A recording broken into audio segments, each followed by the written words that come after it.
All right, everyone, so here you are. Here's your page, right? We're done. Website's done. No, we're not done. We're just getting started.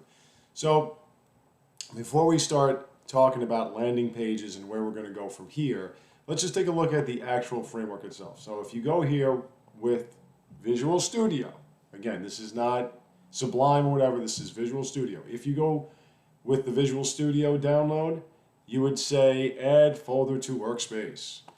And we want to add this one. So we do that, we highlight FACR, or whatever you've called it, and we're going to add. And now we get all these files, and look at all these files. Oh my goodness, there are so many files. There's a config folder, and don't worry about that, that happens because Microsoft sucks.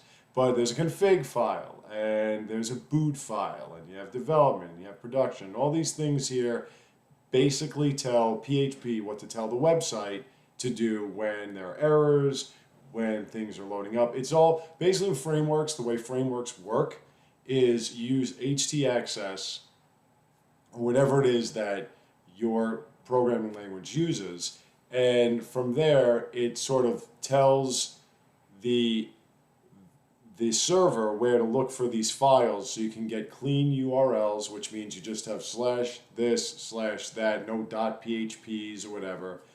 And they also give you a sense of where all the different classes that you're using are located, so that they can just kind of reference those classes from the folders and what have you. It's just a means to sort of put things together in a certain way. It's a framework. So you're building a building, and this is sort of like your, what do you call it, your foundation, exactly. That's what I meant, foundation. So you look at all these things, and they have time zones and stuff. We're going to look at this. In fact, let's get this started right away, since I'm here as it is. In the config app, first thing you see, if you look, namespace config, use Codeigniter Config, basically all this other stuff is just reference. If you look here, it says the base URL public global variable of this app class is 8080. By default, Codeigniter looks at 8080 localhost. I am using port 80, so I got to do that. That just makes it load faster. The redirect hasn't been working for me. I'll show you. I'm not going to really use the PHP redirect. We're going to be using more JavaScript redirect. So I'm not worried about that. The index page global variable is index.php. So it bases everything off of index.php and then goes from there. And if you look over here, we have app time zone. This is what, whenever you put in any kind of data in the database, you're going to be basing it off of created and updated dates of time, like now, right now. So we want to make that more our region. I live in New York, so if you're going to send any mail bombs, now you know where to send them to. That's the New York time zone. That's how it finds it in PHP. That's how it identifies it. New_York. So if you're from New York or you're from the East Coast, it would be new_York. That's how you do it. And then all this other stuff, sessions, all this shit, we don't really care about any of this. This is just, technical crap. If you want to get into this, that's your business. I don't really care about it.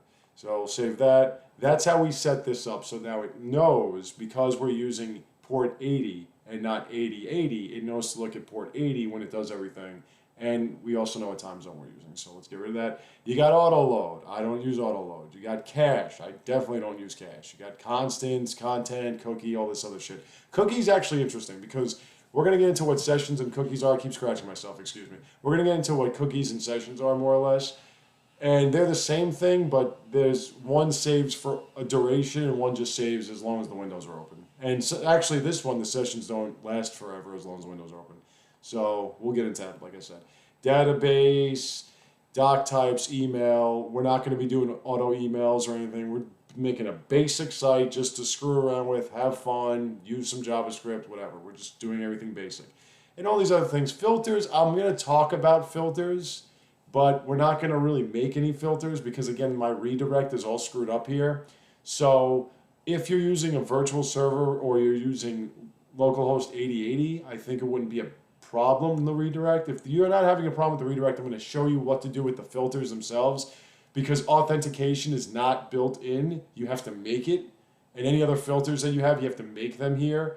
So we're not really going to be talking about filters that much. I'll mention it.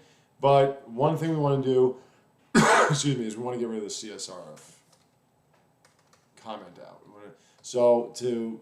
Actually, no, I need that. CSRF is cross-site reference token. So what I would suggest is comment out, get rid of the comment out, and have it look like that. These are just aliases. This is how it says the CSRF class and everything. Cross-site reference tokens, are a means to stop people from putting any malicious post content or post data into your URLs and into your actual code itself.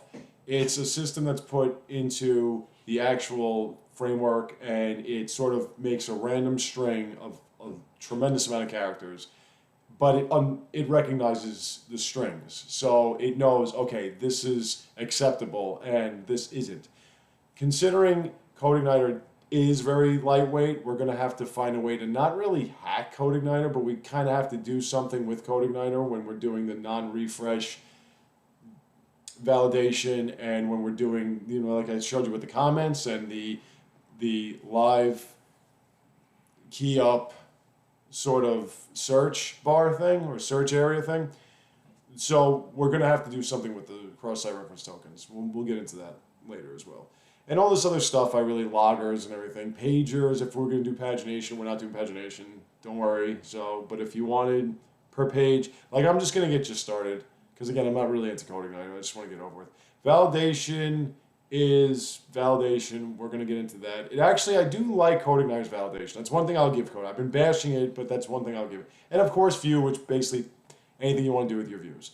So that's what's in the config file. In the controllers file is any controllers we make and anyone that have already been made. The base controller is what we're basing everything off of when we make a controller. And I'm going to explain to you what controllers are, what views are, what models are. And of course, there's the home controller, which, why aren't you loading? Oh, because you're over there.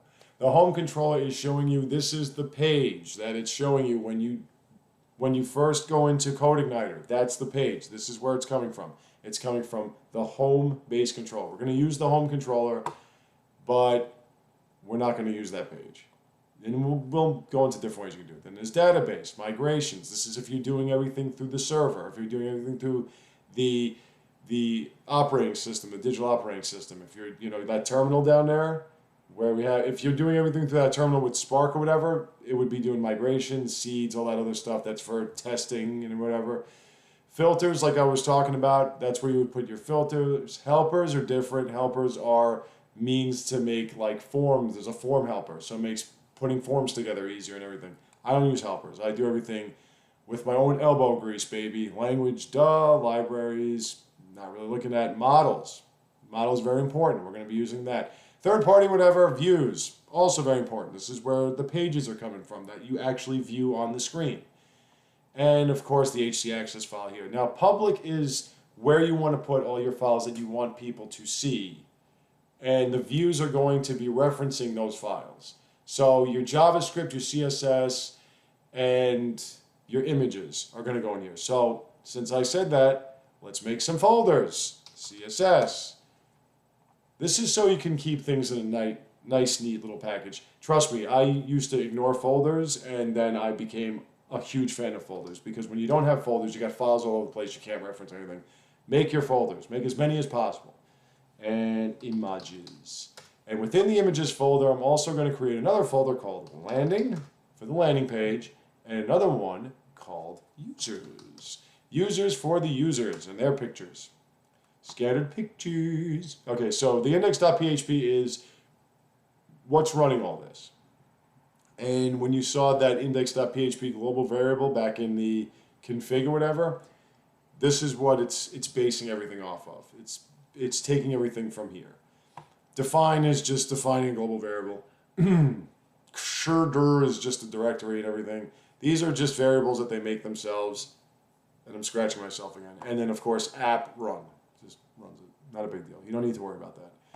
And system, I don't really look at. Writable, I don't really look at. And all this other stuff. So one thing we do have to look at, when you get started with the Codeigniter site, you see this env file. Nope, not that. Select all and copy, and then close this out. And in the, which directory is that? I think that's the overall directory, isn't it? Yeah. In the actual main file itself, create a new file called .env. You have to do this. You have to tell it to do that, and then just paste all that. The reason is because the env file is not being, it's just there. I don't know why they do it this way, but that's why they do it. Somebody please comment to me why Codeigniter does it this way. Uncomment the CI environment, that's the Codeigniter environment. Change production to development immediately. Otherwise, you're going to get production errors, and they make no sense. And then comment out the database area, this, that, the other thing. Again, I'm using MySQL. If you're not using MySQL, put whatever you're using in there. Localhost. The database we're going to be using is called Facker. Yes, I'm going to call it Facker. Root is root. I have no password, so if you download XAMPP on my computer, you can hack into my MySQL database. And all this other stuff is all this other stuff. We don't need to worry about that, so save that. If you wanted to deal with cookies, if you wanted to deal with emails, if you want to do a test database, it's all there. But that's your environment file. Every framework has their own manner of dealing with their environments and whatever. That's how Codeigniter deals with it. So there you have it. So now you're ready to go. You're ready to go. You're ready to start making this site. And as I've said, the first thing we're going to do, well, before I get into that, let me just talk about model view controllers, because this is how we're going to be handling this. Pretty much every framework that you're not putting together on your own, like Falcon or Flask or whatever, every big time medial or heavyweight framework deals in model view controllers. And what model view controllers is, it's different classes. It's 3 separate classes that are designated to do 3 separate things. 3 main aspects of websites and applications and everything like that. The model is the database information. It's the database class that communicates between your site and the server's database. So once we start putting things together, you'll see that the models represent the actual entities in the database. Whatever you're taking out from the back end, from the database itself, that's handled in the models. So any functions you want to build for data manipulation and extraction goes in the models. The controllers, well, let's go with views. The views are the actual pages that you see. So whenever you're making a view, the view is the class or the object that is being built for you to actually view the page. So the model is how you model the information that's going to be put on the page, and the view is the actual page. The controller is what controls all of this. How you reference the model data, how you reference the views, how you send the views, what you send the views with. The controllers control everything on the back end side. So the controllers pretty much are, they're the classes that handle, the objects that handle all the different pages for each different grouping. I mean, it's kind of difficult when you hear it. Like everything else, you got to just do it. So let me show you what I'm talking about. So let's go to the home, and as you can see, we have the index function of the home controller is that view function welcome message, right? We don't want that. We want it to be, I want it to be landing. Now, if you look, this function, this view function here in the home controller, this view functionality, basically it takes whatever you put inside that, in that quotation, it takes that and looks for the view that's named that in the area that that view is supposed to be. So we have this in the base area. So landing is just going to be sitting out here with, in the views, you see welcome message is just out here. So it's looking in the views file.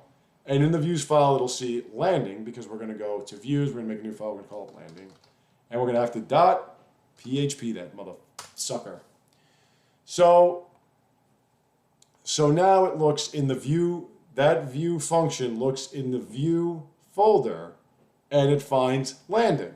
We don't have to, we didn't subfolder it. We didn't subdivide it. So it's just landing. So it looks at landing and it says, okay, if you called it landing ass, you would have to name that landing as .php, and then it would say, oh, that's the landing as page. We're calling it landing. So we'll save that. So now it knows, and it's going, and return just means that the function just returns that value. It returns it. We're not going to do returns. We're going to do echoes, but we'll get into that too. So again, you should have some kind of concept of what PHP is. So now if we hit, oh yeah, and by the way, we have to go back to our routes. Sorry, I forgot. Config routes. This is going to be your second best friend. You see here, get/home index and everything. The routes are referencing this functionality of get. Now the reason why it's get is because we're just getting information. We're not giving any information. We're not posting information. We're just getting information. And we're getting information which we're putting on this little reference here, this slash, that's the base home page. And that slash is now looking at the home controller and the index function. Well, the home control and the index function have the return view landing. So now, if I were to go to our little page and I hit refresh, there's nothing there because we have nothing on the page. See how it works?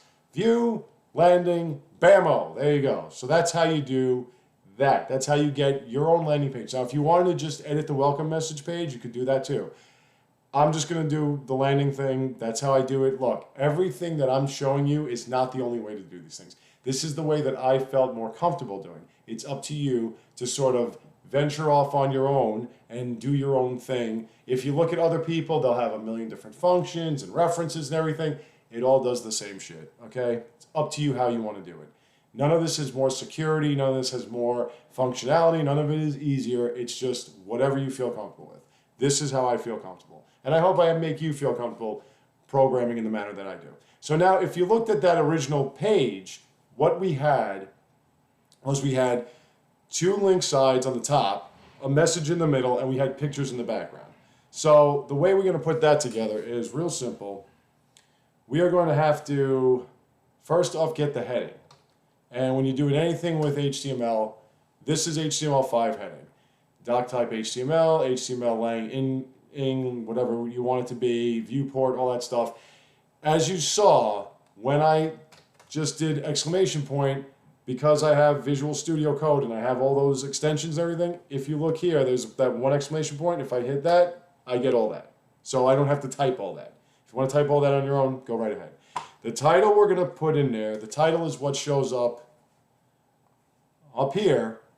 By default, it'll be the fav icon of XAMPP and the actual URL. So if you don't want the URL to show up every time, just go to title and say, welcome to Facker.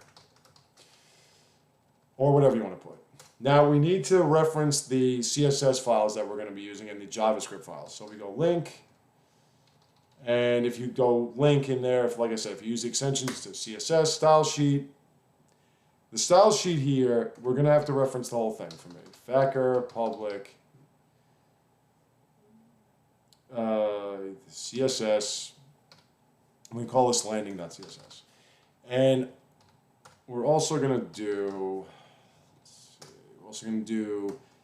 Facker, public, CSS, main. Main is going to be our main CSS page where we're going to get the bulk of our styling. And I'm going to put a bunch of stuff in there. I think this video is just going to be us getting ready to make the site and not actually doing anything. So you're going to have a blank page for most of the day. So after that, we're going to do the JavaScript, which is script source. Again, all this is part of the extensions. If you just go through the extensions, JS, Facker. If you're not doing the whole Facker public thing, if it's just going on a base local host, then you just have to type in JS or CSS. You don't have to go Facker public and all that stuff. And JS, and we're going to call it landing.js. Really, there's only one function I'm putting in here. Oops. And let's go like that. Now, another thing we're going to need is we're going to need 2 Google fonts. Okay? You could embed them in here. I'm going to show you a different way, the way we're going to do it. So now that we have that, let's go to our public. Let's go to our CSS. Let's make that file main.css. And we're going to test to CSS if this actually works. And the way we're going to do that is we're going to absolute zero everything. Margin, 0. Padding, 0. And I'm doing this because I don't want to do this a million times over. Font family, Arial, Helvetica, sans serif. Unless we tell otherwise, we're going to make the whole page Arial, Helvetica, sans serif. That's the font. It's going to be the whole page. We are going to tell it otherwise in certain circumstances, but until then, this is what it's going to look like. Cascading style sheet means that everything starts from the top and then works its way down. So anything that you do from here down, it'll just keep taking it in. So it'll be like margin 0, okay, padding 0, okay, font family, okay. And then if it's somewhere down the road you say font family something else, it'll go, oh, okay, so we'll change font family there for the... But the base concept will be that everything has no margin, no padding, and the font family of Arial, Helvetica, sans. In fact, let me get you into the habit of comments. No, don't open up any pages. When you want to comment in CSS, you do /* like you do in most other things. We're going to say main, styling, page. Okay, so that's that. Now, we also want to get those fonts. And the best way to get fonts for me is to go to Google Fonts, even though I'm not a fan of Google either. Google Fonts. And the two fonts that we want to get are, trust me, I know, Roboto. Thank you very much, Mr. Roboto. We're going to get this one. And if you look, over here, we're going to import it. Right?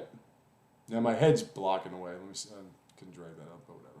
So we're going to import it by doing this. We're going to do that. Copy that.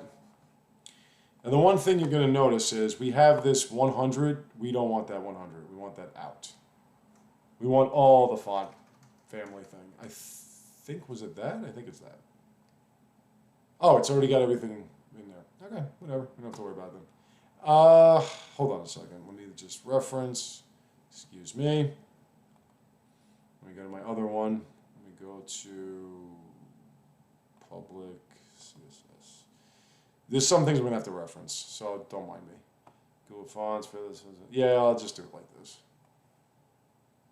Let's do that.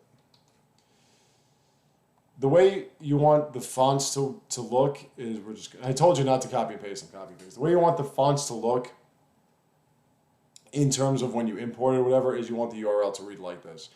Family equals whatever the family is and display equals, like that's it. If there's anything else like font weight, whatever, you don't want a font weight already implemented. You don't want that. Trust me. Then we're going to go to our root. Root is basically our variables. And we're not going to make that many variables. We're going to have a couple of variables. And let me just double check. Hold on. Sorry. Just got to double check.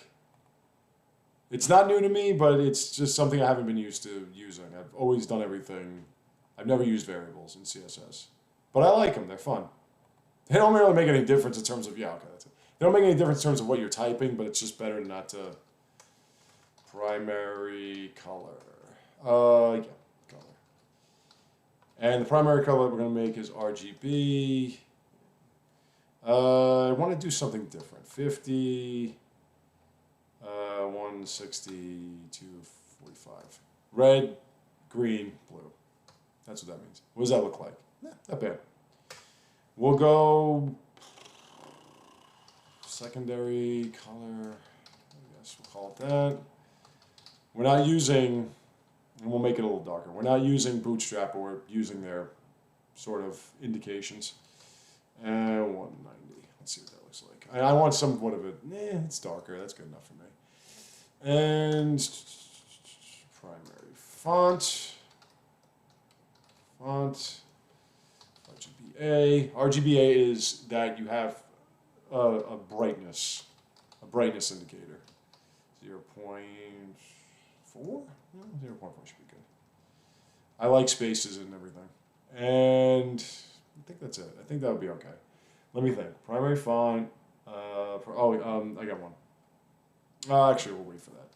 Okay, so we have our variables. So now let's do some other things. error.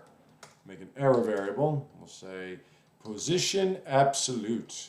Position absolute means it won't move. No matter what happens, it'll stay right there. Position absolute, margin top, we'll say 5 pixels. Color, I hope all this stuff looks familiar to you. If it doesn't, then we've got problems. Then you might want to start, like I said, might want to start from the beginning. 220 with somebody else doing an actual tutorial. I'm not doing a tutorial. I'm doing a project that I hope you learn from. Font weight, we're going to make it a little bright, and I think that's about all we need. Oh yeah, and font size. Font size will do 14 pixels, so you can actually see it. I use pixels, by the way. If you see other front-end developers, everything using REMs, EMs, typically I just use pixels. It's up to you. It's measurements. I think EMs are like 16 pixels per, so if you want to do calculations instead of just saying, hey, 500 pixels, that's your business. We're also going to make a wrapper, and that is going to be width of 800 pixels and margin 0 auto. What margin 0 auto does is it centers it. So we have everything centered. Also want to make a primary button, and that I believe would be width of, we're going to take a look, but I think it would be width of 80 pixels, height of 25 pixels, just go along with me. Now we go background color, and we're going to go var primary color. That's why we have the variables, so we don't have to keep typing that in. And we're going to go font family equals, it's Roboto, right? Arial. And we're going to go font size, and we're going to say 14 pixels. We're going to go color, white, that's for the actual lettering of the button. We're going to go padding. I always like padding. I love padding. It just gives you more space, doesn't have everything crammed up. As you saw, we made the padding 0, so we want to put some padding in there. And border radius, so we can have curved edges. Curved edges are going to be a thing in this website. And we're going to have font weight, 600. And oh yeah, and border none. We don't want any borders, and we don't want any outlines. None. Okay, and now we're going to do primary button hover. So when you hover over, and that's just going to be background color, var, secondary color. That's all that's going to be. And I guess we can say cursor pointer, though it's going to just automatically do that. All right, now we also want to put together links. So primary links. Yeah, we can just do it that way. And that'll be text decoration none. This is going to save you a bunch of time. So this you might want to listen to. Color, RGBA, 0, 0, 0, 8.8. Font size. No, we won't do a font size. And let me see. What else do we have to do? I think that's about it. And then we'll do primary links. We can always make links whatever we want when we're using them specifically. And the color will be, actually no, not the color, the font weight. I like doing it like this. Font weight will be 700. No, 600. All right, what else do we want to put together? We want to put together, okay, so we have that. How about main border, primary border? I'm just thinking ahead of what we're going to be doing over and over again. Primary border, we'll just say border radius of 10 pixels. We'll say border 1 pixel solid RGBA. We'll make it very light. 0.2. And we're going to say pattern. No, we don't need padding. And that'll be it. That's all we'll need. I think, let me take a look at my notes again. I think that's all we really need to do. Because this is getting to be very long and we're not really doing anything. Let me just double check. Public, anything I missed? Wrapper, form control, we're not going to do that. Primary button, main header. Well, we didn't get to that yet. Okay, so we're good. Oh yeah, main input. Yeah, that's a good idea. Oh, I should make the logo here. Main input. And we're going to say width.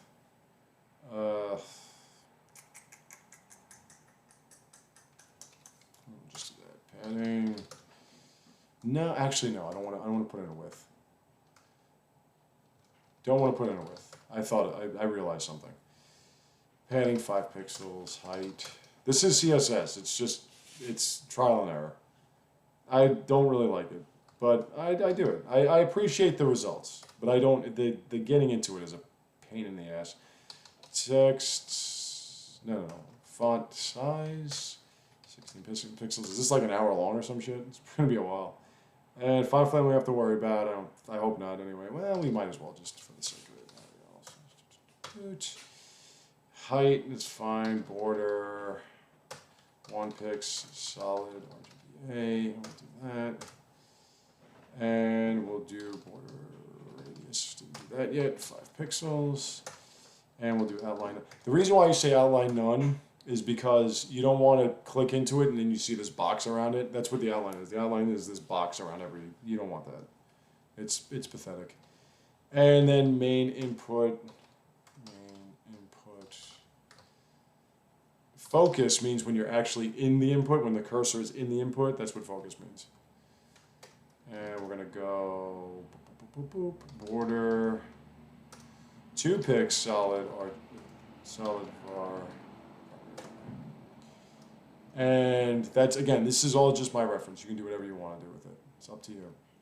And then main input placeholder. Placeholder is the placeholder. You'll see what I mean soon. Font family. I'm just going to, just in case, you never know, it should be fine anyway. Font size, 16 pixels, and color. We're going to make it 05, so you can actually read it. All right, so that should be all the main styles. Now, well, actually, no, I'm wrong. Sorry. Logo, yes, logo. Background color, var. This way, every time you see logo pop up, it'll just be this border radius. I think it's 10 pixels. Padding, we're gonna say 15 pixels should be fine, and I'll show you why when we get to that point. Color, RGB. No, color is white. And I'm going to put a little text shadow in it. I want to put a little text shadow just to give it a little bit of oomph. With text shadow, the numbers are the shadow density and the shadow thickness. You just put a couple in there. And the font, text align. So that should be it. Let me just put a width of 50 and a height of 40. I think, 40 and 40. That should be okay. All right, so that's it. Now, this is just setting everything up. We're going to make the landing page in the next video because this video has gotten way too long. But just to make sure that it's reading the right file, I would type in some dummy stuff, save. No, actually, let me put that back in there. I forgot. This isn't a header, this is a page. And let's take a look. See? No padding, no margin. But unfortunately, the font didn't change. But whatever. And if you want to double check, if you're using Google, you can right click, go to inspect. And you can just go to the head and you can go here on the actual page itself, open a new tab. And as you can see, it's reading the right page. So there you go. All right, so we started. When I come back next time, you will actually see us put something together. So I will see you all then.